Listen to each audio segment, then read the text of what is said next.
بالکل وصال تک رفع یدین فرمایا.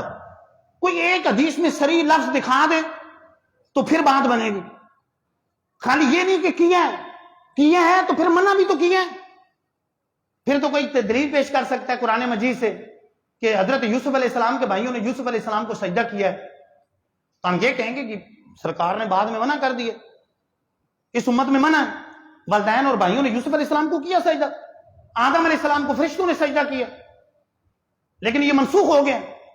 تو ہم منسوخ جو ہو چکا اسے دلیل کیسے بنائیں گے؟ اسے دلیل نہیں بیان کر سکتے. یہ تو میں نے 2 حدیثیں بیان کی، ورنہ میری کتاب شرح جامع ترمذی کے اندر میں نے کئی حدیثیں نقل کی اس بات پر کہ یہ رفع یدین کرنا منسوخ، اور یہی حق ہے کہ سرکار علیہ السلام نے ابتداء رفع یدین فرمایا اور بعد میں اس سے منع فرما دی، سختی سے منع فرما دی. بعد میں رفع یدین کرنا ثابت نہیں. تو کوئی ایک حدیث صحیح صریح مرفوع حدیث جس میں یہ ہو کہ صریح الفاظ کہ سرکار نے وقت وصال تک رفع یدین فرمایا، کوئی نہیں ثابت کر سکتا. تو لہذا رفع یدین کرنا ثابت نہیں. پھر اس پہ ترا یہ کہ یہ کہنا کہ نماز نہیں ہوئی، اس پہ تو دلیل دینی چاہیے جدا گانا کہ یہ نماز کے فرائض میں سے ہے کہ نماز نہیں ہوئی. اگر کوئی یہ کہتا ہے کہ بھئی یہ کرنے سے نہیں ہوئی تو فرائض میں سے نہیں. اقامت کے بارے میں بھی کہہ رہے تھے یہ بزرگ کہ ان کی ہوئی یا ہماری نہیں ہوئی، اقامت کا تعلق نماز سے نہیں ہے. اگر اذان و اقامت نہ بھی ہو تو اگرچہ گناہگار ہوں گے لوگ پورے محلے والے، لیکن نماز ہو جائے گی، نماز کا اس سے تعلق نہیں. اذان و اقامت بلانے کا ایک طریقہ. تو یہ یاد رہے کہ رفع یدین کے بارے میں نے یہ کچھ روایات بیان کی ہیں. تفصیل اگر کسی نے دیکھنی ہے، 1 2 نہیں 20 حدیثیں شرح جامع ترمذی کی 3 4 جلد کے اندر موجود ہیں. 3 جلد کے اندر وہاں سے آپ اس کا مطالعہ کر سکتے ہیں. ہاں اللہ کرے گی یہ میں رہے جو میں نے 2 حدیثیں بیان کی ہیں. مسلم شریف کی صحیح حدیث سرکار نے سختی سے منع کر دیا، جامع ترمذی کی حدیث بعد، تو اس کے مطابق ہی ہم لوگ عمل کرتے، تو اسی کے مطابق ہی عمل کرنا چاہیے. باقی یہ دیکھیں قرآن و حدیث سے ہر کوئی ڈائریکٹ استدلال نہیں کر سکتا. یہ آخری بات کر کے بس میں ختم کر رہا ہوں، ابھی نہیں ٹائم، یہ بات پوری ہو جائے تو بڑی بات ہے. یہ تو ٹھیک ہے بارے میں آدھی رات ادھر بیٹھنا. سیدھی بات یہ ہے کہ رفع یدین اور یہ اس طرح کے جو دیگر مسائل، اصل میں کئی لوگ بڑے اوکھے بیٹھے ہوتے، وہ 2 4 تو بندے مشکل سے سن رہے ہوتے ہیں، مطلب توجہ سے سن رہے ہوتے ہیں. کئی بچے آپس میں باتیں کر رہے ہوں گے کہ اس طرح مطلب سن رہے ہوں گے، اس طرح کر رہے ہوں گے کہ یہ بزرگ کہنے لگے کہ نہیں حنفی شافعی مالکی نہیں، مطلب قرآن و حدیث تو بیان کر دیے، مطلب پورا بیان ہی قرآن و حدیث پر مشتمل تھا. اللہ کرے کوئی ماننے والا بنے. سرکار کا علم غیب قرآن و حدیث سے ثابت کیا، حاضر و ناظر ہونا قرآن و حدیث سے ثابت کیا. تو یہ قرآن و حدیث سے ثابت کیا، قرآن حدیث یہ سارے بیان کیے، قرآن و حدیث بیان کیے.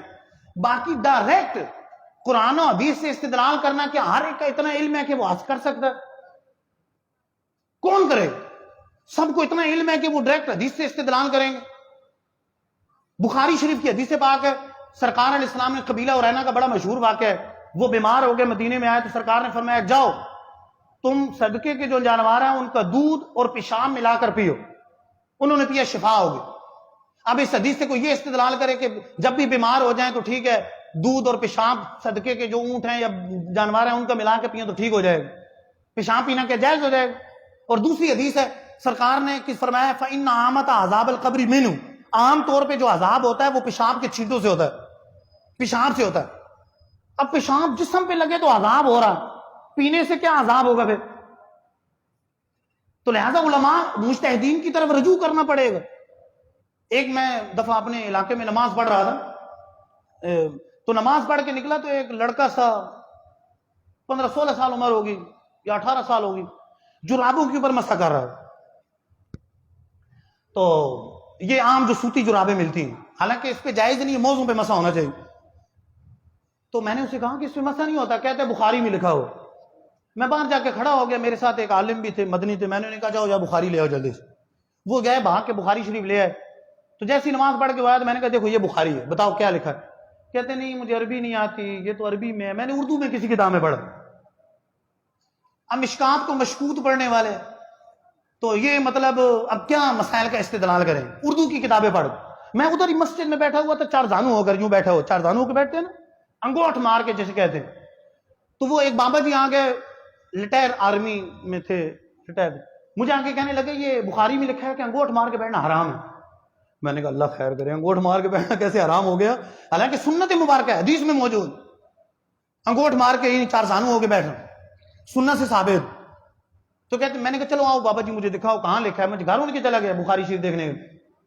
تو بخاری شریف میں وہ سرین کے بال جس طرح بیٹھتے ہیں نا، احتباء اس کو عربی میں بولتے ہیں، احتباء. عربی کے الفاظ احتباء کے تھے، اردو کا ترجمہ تھا. وہ کہتے ہیں سرین کے بال اگر بیٹھے اور وہ بھی بے پردگی ہو رہی، ایک ہی کپڑا پہنا ہوا ہے اور بے پردگی ہو رہی، تو فرمایا اس طریقے سے سرین کے بل بیٹھنا. میں نے اس کو اردو کے اندر انگوٹ لکھا تھا، ٹے آخر میں، ٹھے نہیں ٹے، انگوٹ. اور بابا جی نے سمجھا انگوٹ، اور اس لیے اس کی تبلیغ بھی شروع کر دی کہ بخاری میں لکھا ہے کہ انگوٹ مار کے بیٹھنا منع، چار دانو ہو کے بیٹھنا منع. اب یہ بھی نہیں پتا کہ عربی میں احتمال لکھا ہوا کیا لکھا ہوا. میں لاہور کی ادھر کانے میں کوئی جگہ اسٹامپ فروش کے پاس کسی مسئلے میں موجود تھا، تو ایک بابا تھا، بابا جی غیر مقلد، داڑھی وہ نیچے تک جا رہی ناف.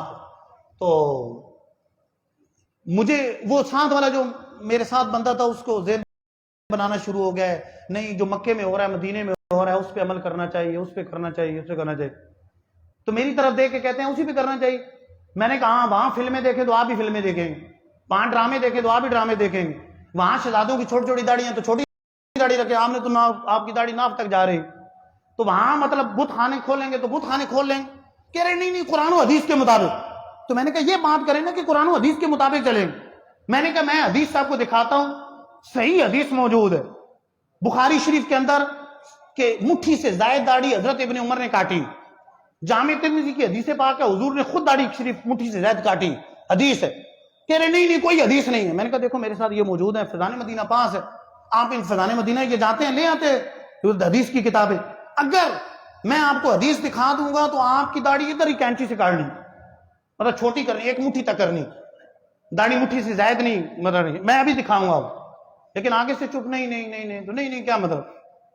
جب حدیث کی بات ہے تو کریں گے، لیکن قرآن و حدیث سے ڈائریکٹ استدلال کون کرے؟ وہ استدلال کریں گے کہ جنہیں مطلب حدیث ہی پڑھنی نہ ہے، عربی پڑھنی نہ ہے، پتہ ہی نہ چلے کہ کیا لکھا ہوا، تو کیسے کریں گے؟ رب قرآن میں یہ کہہ رہا ہے فَاسْأَلُوا أَهْلَ الذِّكْرِ إِن كُنتُمْ لَا تَعْلَمُونَ. اگر تمہیں علم نہیں ہے تو علم والوں سے پوچھو، ان سے پوچھیں گے قرآن و حدیث سے جو انہوں نے استدلال کیا، قرآن و حدیث سے جو مسائل اخذ کیے. تو خود کون کرے گا؟ یعنی ایک مسئلہ کوئی سامنے لے کر آئے، ایک مسئلہ بھی اگر ثابت کر دے تو ویسے تو بخاری کا نام لیتے، سیاستہ کا نام لیتے، یہاں پر ہاتھ باندھنا پوری سیاستہ میں ایک حدیث بھی کوئی نہیں دکھا سکتا. یہاں پر ہاتھ باندھنے کی کوئی حدیث سیاستہ میں نہیں. اور ابو داؤد شریف سیاستہ کی کتاب ہے، اس میں مولا علی رضی اللہ تعالیٰ عنہ کی روایت ہے. مولا علی فرماتے ہیں سنت یہ ہے کہ ناف کے نیچے ہاتھ باندھے دے. سنت یہ ہے کہ ناف کے نیچے ہاتھ باندھے ہیں. کہاں حدیث پاک ہے؟ سنن ابو داؤد کے اندر موجود سیاستہ کی. اس پہ عمل کریں تھے لیکن نہیں عمل کریں. اللہ تعالیٰ سے دعا ہے جو سن عمل کی توفیق عطا فرمائے. آمین بجاہ نبی الامین صلی اللہ علیہ وسلم.